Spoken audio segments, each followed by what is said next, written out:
आप तस्वीरें देख रहे हैं गाड़ी के टकराने का, वो बिल्कुल ऐसा है कि पूरी गाड़ी जो है पोल में घुस गई है और क्षतिग्रस्त हो गई है। ठीक अवंती बाई चौक से जब आप कुरुद की तरफ जाएंगे तो ये पोल बीचों बीच आपको नज़र आ रहा है। पूरी तरह से कार जो थी लहूलुहान सनी हुई थी और चारों तरफ जो थे लहू लगे हुए थे। अगर बीच में लगाए हैं तो आप डिवाइडर दीजिए ना, ठीक है। कितने लोग एक्सीडेंट भी होते हैं रोड क्रॉस करने में। हादसा होता है इस पोल से टकरा करके और उसके बाद मौके पर दोनों की मौत हो जाती है। यहाँ रश ड्राइविंग तो बोल ही सकते हैं कि रश ड्राइविंग हो ही रहा है, लेकिन यहाँ पे मेन जो स्ट्रक्चर है चौक है। मौत की चौक कहे जाने वाली अवंती बाई चौक में इस वक्त हम लोग मौजूद हैं और मौत के चौक कहने का कारण ये है कि लगातार यहाँ पर साल में मृत्यु दर बढ़ती जा रही है एक्सीडेंट के होने से। नमस्कार, मैं सीमांत हूँ, कैमरे के पीछे सचिन भाऊ हैं। इस वक्त हम लोग जहाँ खड़े हैं, जैसे कि मैंने पहले बताया, अवंती बाई चौक, और ठीक अवंती बाई चौक से जब आप कुरुद की तरफ जाएंगे तो ये पोल बीचों बीच आपको नज़र आ रहा है। इस पोल के सामने एक कार टकराती है, रिट्स कार, और जिसमें बैठे 27 साल और 28 साल के युवक युवती की मौके पर ही मौत हो जाती है। ये पूरी घटना करीबन रात के 3 से 4 बजे के बीच होती है और जो यहाँ के प्रत्यक्षदर्शी थे उस समय, चूँकि 3 बजे 4 बजे के बीच यहाँ पर उतनी अमूमन भीड़ नहीं होती, लेकिन जो आसपास के लोग, कुछ लोग थे, उन्होंने बताया है कि कार स्पीड में थी। दूसरी चीज़ कि कुरुद से होते हुए वो मॉल रोड की तरफ जा रहे थे। इसी बीच जो आप तस्वीरें देख रहे हैं गाड़ी के टकराने का, वो बिल्कुल ऐसा है कि पूरी गाड़ी जो है पोल में घुस गई है और क्षतिग्रस्त हो गई है। तस्वीरें सचिन आपको दिखा रहे हैं मौके से, और आपको बता दें कि उस समय का मंजर इतना भयावह था कि जिन लोगों ने देखा है उन लोगों ने ये बताया है कि पूरी तरह से कार जो थी लहूलुहान सनी हुई थी और चारों तरफ जो थे लहू लगे हुए थे। और जब यहाँ पर भीड़ इकट्ठा होने के बाद पुलिस यहाँ पर पहुँचती है और उसके बाद पुलिस यहाँ से जो शरीर था, शव को जो है मॉर्चरी में रखा जाता है। डॉक्टर ने मृत घोषित कर दिया, तमाम सारी चीज़ें हो गई। अब आते हैं मेन मुद्दे पर। इस चौक के स्ट्रक्चर को लेके हर बार सवाल उठाए जाते हैं कि ये चौक का स्ट्रक्चर गलत बना है और इसके लिए कई आंदोलन, कई बार सड़कों पर बैठते कुछ नेता, कुछ जनप्रतिनिधि भी नज़र आए, लेकिन उसके बावजूद भी न ये चौक बदला, न यहाँ की घटनाएं कम हुई। इसी जगह पर न जाने कितने ऐसी सड़क दुर्घटनाओं वाली खबरों को मैं सुना चुका हूँ और आज फिर से मैं इसी जगह पर उस खबर को सुनाने के लिए आया हूँ।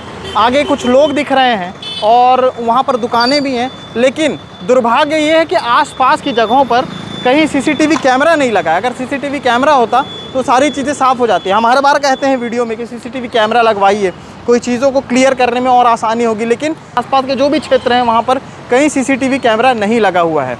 और सचिन, उस जगह, उस पोल को दिखाएं, ये वो सिग्नल है जिस सिग्नल की मेरे ख्याल से यहाँ पर कुछ खासा ज़रूरत नहीं है, लेकिन उसके बावजूद भी ये सिग्नल यहाँ पर लगाया गया। दूसरी चीज़, डिवाइडर बहुत ज़रूरी है। आप कहाँ रहते हैं भैया? मैं यही रहता हूँ रूमटा में। ये लगातार यहाँ पर दुर्घटना होती है। ये होती है इसलिए कि इसको पहली बात तो गलत बीच में लगाया गया है। अगर बीच में लगाए हैं तो आप डिवाइडर दीजिए ना, ठीक है। कितने लोग एक्सीडेंट भी होते हैं रोड क्रॉस करने में, क्योंकि तेज़ चलती है। यहाँ से जो है आपका कोई भी डंपर वगैरह नहीं है जिससे जो है वहाँ पर रुका जा सके, ठीक है ना। तो इसीलिए मेरे हिसाब से यहाँ पे डिवाइडर दीजिए, नहीं तो फिर एक खंभा हटा दीजिए। हरी स्पीड में आलोक साहू, जिसकी उम्र 28 साल है, पूजा प्रसाद जिसकी उम्र 27 साल है, वो रिट्स कार में बैठे हुए थे। आलोक गाड़ी चला रहा था, गाड़ी स्पीड थी, कुरुद से मॉल रोड की तरफ जा रहे थे। हादसा होता है इस पोल से टकरा करके और उसके बाद मौके पर दोनों की मौत हो जाती है। जो युवक है, जो आलोक साहू है, वो नंदनी छावनी का रहने वाला बताया जा रहा है फ़िलहाल, अब तक जो जानकारी हासिल हुई है। और जो युवती है पूजा प्रसाद, वो टाउनशिप की रहने वाली है, भिलाई नगर की रहने वाली है, ऐसा बताया गया, जिसकी उम्र 27 साल है। अब चूँकि इस पूरे मामले को लेकर के लगातार यहाँ के जो लोग हैं वो भी आक्रोशित इसलिए हैं क्योंकि यहाँ पर हर बार इस तरह की चीज़ें होती हैं। इनसे बात करके इस अपडेट को आगे देंगे, लेकिन फ़िलहाल इस घटनाक्रम को दिखाना ज़रूरी था, इसलिए हमने इस खबर को कवर किया है। सबसे बड़ी चीज़ है यहाँ की समस्याएं, अगर किसी से भी पूछेंगे तो सबसे बड़ी यहाँ पर समस्या है पार्किंग को लेकर के भी है, यहाँ पर चौक को लेकर के भी है, चौराहों को लेकर के भी है, और तमाम सारी चीज़ें जो हैं। यहाँ 5 रास्ते हैं यहाँ पर। एक लाइन जो है शंकराचार्य की तरफ जाती है मॉल रोड की तरफ, दूसरा रास्ता जो है टाटा लाइन की तरफ जाता है, तीसरा रास्ता सुपेला की तरफ जाता है, चौथा रास्ता जो है कुरुद की तरफ जाता है और 5वां रास्ता जो है जेवरा की तरफ जाता है, IIT जो है।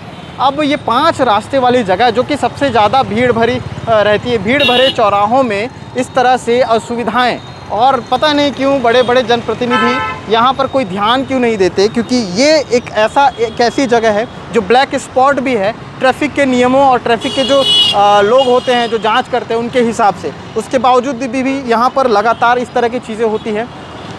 आसपास के कई सारे ऐसे क्षेत्र हैं जिन लोगों से, और दुकान वाले भी हैं, उनसे भी बात करना चाहेंगे हम लोग कि वो लोग जिस तरह से लगातार यहाँ पर इस तरह की घटनाएं होती हैं उन लोग क्या कहना चाहेंगे, है ना।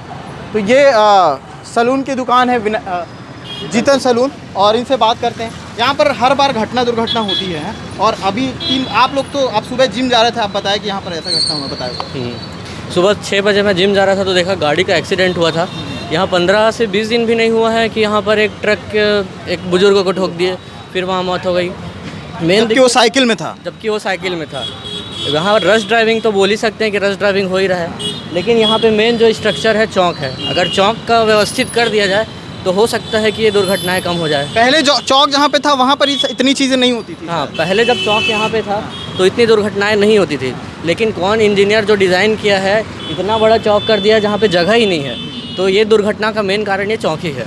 चौक का दायरा बहुत बड़ा है, चौक बिल्कुल बीचों बीच है। वही चौक, वही मूर्ति जब ये सामने लगी हुई थी, जहाँ पर आपको थोड़ा सा जूम करके सचिन दिखा देंगे, तो सामने जो लगी हुई थी ना, वहाँ पर चीज़ें उतनी नहीं होती थी। जब से वो यहाँ पर लगा है और जब से घटनाएं शुरू हुई हैं, न जाने कितने लोग इस तरह से अपनों को खोते रहेंगे सड़क दुर्घटनाओं में।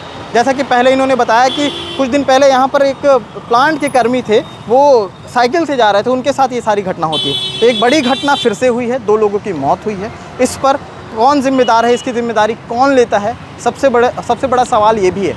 इस चौक को व्यवस्थित किया जाएगा कि नहीं, ये भी सवाल है। अगर नहीं किया जाएगा तो मौत होती रहेंगी। मैं खबरें सुनाता रहूँगा। शुक्रिया।